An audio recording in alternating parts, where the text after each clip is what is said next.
Vasanth TV ரசிகர்களுக்கு வணக்கம். இணைக்கும் சினிபுத்துல உங்களுக்காகவே சினிமா பத்தின பல விஷயங்களை கொண்டு வந்திருக்கேன். சூர்யாவுடைய அடுத்த படத்துக்காக எல்லாருமே வெயிட் பண்றாங்க அப்படின்னா அது ரெட்ரோ படத்துக்கு அப்புறமா சூர்யா 45 திரைப்படத்துக்காக தான்.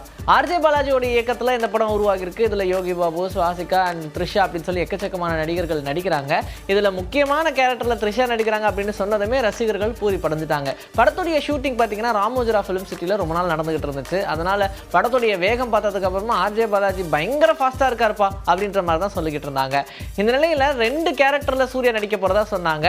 ஒரு தீர்ப்பை மையமா வச்சு எடுக்கக்கூடிய ஒரு திரைப்படமா இந்த சூர்யா 45 இருக்குன்ற மாதிரி சொல்லப்பட்ட இந்த நிலையில வக்கீல் கதாபாத்திரத்துல நடிக்கிறாரு. ஆல்ரெடி ஜெய் பீம் அப்படின்ற படத்துல வக்கீல் கதாபாத்திரத்துல நடிச்சு படம் எந்த அளவுக்கு ஹிட் ஆச்சு அப்படின்றது நமக்கு தெரியும். ஆனா கொஞ்சம் மாஸ் எலிமெண்ட்லாம் இருக்கணும், கமர்ஷியல் படமா இருக்கணும் அப்படின்றதுக்காக தான் அந்த கேஸோட சேர்த்து இந்த எலிமெண்ட்ஸையும் சேர்க்கிறோம் அப்படின்ற மாதிரி தான் இந்த சூர்யா 45 டோட்டல் கமர்ஷியல் படமா உருவாகிட்டு இருக்கு. இந்த நேரத்துல ஈசிஆர்ல கோயில் செட்டை போட்டு ஒரு பாட்டை ஷூட் பண்ணிட்டு இருக்காங்களா. சாயா பேக்கர் தான் இந்த திரைப்படத்துக்கு இசையமைக்கிறாங்க அப்படின்னு சொன்னதும் ஆர்ஜே பாலாஜி, சூர்யா, சாய் இருக்கிற மாதிரியான போட்டோஸ் எல்லாம் வைரல் ஆகிட்டு இருந்துச்சு. இப்போ இந்த இசையமைக்கிற வேலைகள்ல பயங்கர தீவிரமா இறங்குனதுமே ஃபர்ஸ்ட் போடுற பாட்டே வேற லெவல்ல இருக்கணும் அப்படின்ற மாதிரி ஒரு ஃபோக் சாங் போட்டிருக்கிறதா சொல்றாங்க.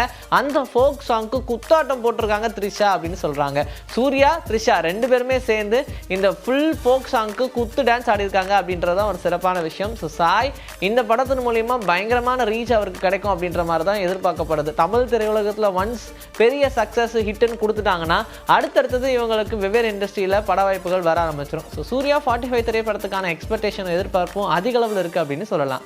கிரிஷ் அண்ட் ஜோதி கிருஷ்ணாவுடைய இயக்கத்துல ஹரிஹர வீரமல்லு அப்படின்ற படம் உருவாகிட்டு இருக்கு. பவன் கல்யாண் இந்த படத்துல கதாநாயகனா நடிக்க, நிதி அகர்வால் இந்த படத்துல கதாநாயகியா நடிக்கிறாங்க. இந்த படத்துடைய ரிலீஸ் டேட் மே 9ஆம் தேதி அப்படின்னு சொல்லிட்டாங்க. ஆனா படத்துடைய ஷூட்டிங்லாம் ரொம்ப வேகமா போய்கிட்டு இருந்துச்சு. அண்ட் பவன் கல்யாணுமே பேலன்ஸ்டான லைஃப் வாழக்கூடிய ஒரு சிச்சுவேஷன். ஏன்னா ஒரு பக்கம் அரசியல்லையும் அவர் கொடி கட்டி பறக்கணும், சினிமாலையும் ஒரு கொடி கட்டி பறக்கணும் அப்படின்றதுக்காக 2 பக்கமும் டிஸ்ட்ரிபியூட் பண்ணி கரெக்டா வேலை பார்த்துட்டு இருக்காங்க. ஸோ இந்த நிலையில ஹரிஹர வீரமல்லு திரைப்படத்துடைய டப்பிங் வேலைகளை இப்போ ஸ்டார்ட் பண்ணிட்டாங்க. பொதுவாகவே பவன் கல்யாணுக்குன்னு மாஸ் ஆடியன்ஸ் இருக்காங்க அப்படின்னு சொல்லலாம் தெலுங்குல. இந்த நிலையில இவருடைய படத்துக்காக எல்லாருமே காத்திருக்காங்க. அண்ட் படத்தையும் மே 9ஆம் தேதி அப்படின்னு சொல்லிட்டாங்க. ஆனா இன்னுமே போஸ்ட் ப்ரொடக்ஷன் ஒர்க் எதுவுமே ஸ்டார்ட் பண்ணாம இருக்காங்களே அப்படின்னு சொல்லிட்டே இருந்தாங்க. பட் அந்த நிலையில இப்போ டப்பிங் வேலைகள் எல்லாம் ஆரம்பிச்சாச்சு. ஸோ கண்டிப்பா மே 9ஆம் தேதி படம் ரிலீஸ் தான் அப்படின்ற மாதிரி டீம் சைட்ல இருந்து நமக்கு தகவல் வந்துருச்சு. 2004ல one of the hit movie அப்படின்னு சொன்னோம்னா ராஜாவுடைய இயக்கத்துல ரவிமோகனுடைய நடிப்புல ரிலீஸ் ஆன திரைப்படம் அப்படின்னு சொல்லலாம். ஏன்னா எம் குமரம் சன் ஆஃப் மகாலட்சுமி அப்படின்னு சொன்னோன்னா இந்த படம் எப்போ வந்து டிவியில் போட்டாலும் உட்காந்து பார்க்கறதுக்கான ஆடியன்ஸ் இருக்காங்க அப்படின்றத இந்த படத்துடைய ப்ளஸ் பாயிண்ட்டே. ஸ்ரீகாந்த் தேவாவுடைய இசையமைப்பில் இந்த படத்தில் வந்து எல்லா பாட்டுமே ஹிட், ஒன்று கிடையாது எல்லாமே ஹிட் அப்படின்ற மாதிரி தான் இந்த படத்தில் போட்ட மெட்டு எல்லாமே ஹிட்டாக இருக்கும். ஸோ இப்படி இருக்கும்போது நிறைய இதில் அம்மா கதாபாத்திரத்தில் நடிச்சிருப்பாங்க. யாராக இருந்தாலும் இப்படி ஒரு கதாபாத்திரத்தில் நடிக்க முடியுமா அப்படின்றதே சந்தேகன்ற லெவலில் தான் இருக்கும். ஏன்னா அப்படி ஒரு மிகப்பெரிய நடிப்பை வெளிக்காமிச்சிருப்பாங்க அப்படின்னு சொல்லலாம். இந்த நிலையில் இந்த M Kumaran son of Mahalakshmi திரைப்படம் 20 இயர்ஸ் கழிச்சு இப்போ ரிலீஸ் ஆக போகுது, ரீரிலீஸ் ஆக போகுது அப்படின்ற மாதிரி சொல்லியிருக்காங்க.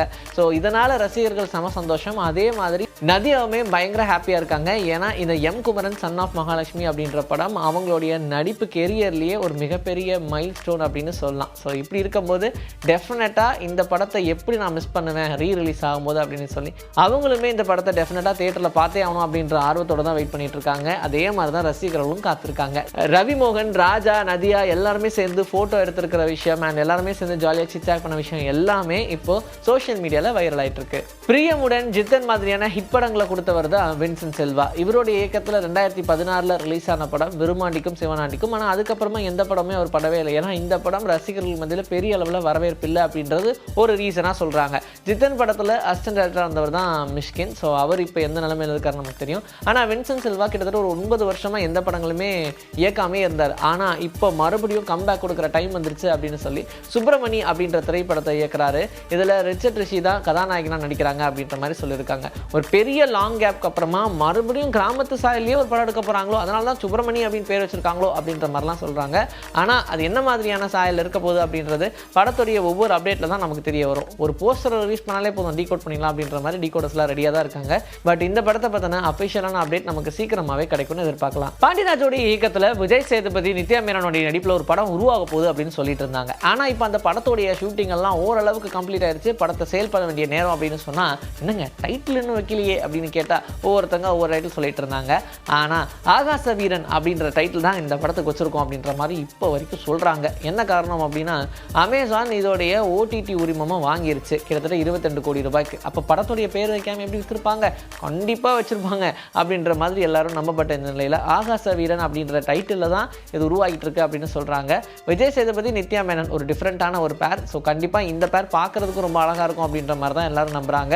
அண்ட் இந்த படத்துடைய ரிலீஸ் டேட் எல்லாமே கூடிய விரைவில் அப்டேட் பண்ணுவாங்க அப்படின்ற மாதிரி எதிர்பார்க்கலாம். இன்னைக்கு நம்மளுடைய சினிபூத்தில் சினிமா பற்றின பல விஷயங்களை பார்த்தாச்சு. இதே மாதிரி அடுத்த எபிசோடில் உங்களை நான் வந்து சந்திக்கிறேன். Until then, this is bye from Vijayashree. Take care.